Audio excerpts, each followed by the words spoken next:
Я хочу вернуть возможность проголосовать. Руската телевизијска звезда Ксенија Собчак објави дека планира да се кандидира на председателските избори следната година.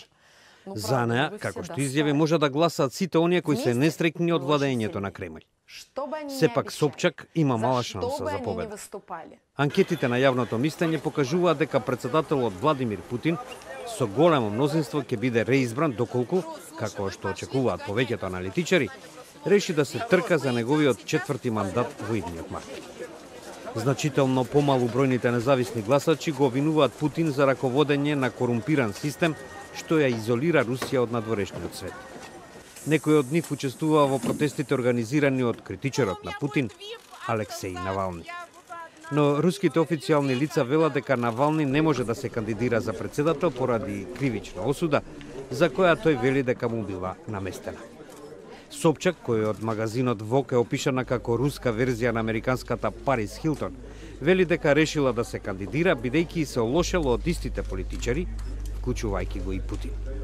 Во видеоклипот, објавен на интернет, таа вели: Меня зовут Ксения Собчак. Мне 36 лет.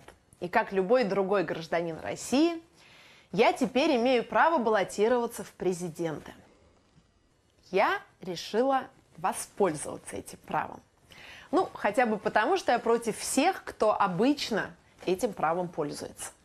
Ксенија е ќерка на Анатолий Собчак, поранешен градоначалник на Санкт-Петербург, кој го ангажирал Путин како официјален представник во градското собрание во 90-тите години од минатиот век. Собчак, кој почина во 2000-та година, му беше ментор на Путин. Мајката на Собчак е Људмила Нарусова, која седи во горниот дом на рускиот парламент. Налогот на Ксенија Собчак на Инстаграм има над 5 милиони следбеници. По дипломирањето на Универзитетот во Москва, таа стана национално славна личност како домаќин на руската телевизиска емисија Дом 2. Собчак се активира во политиката во времето кога Путин во 2012 година беше повторно избран за председател, откако 4 години се повлече во согласност со ограничувањата на уставниот рок.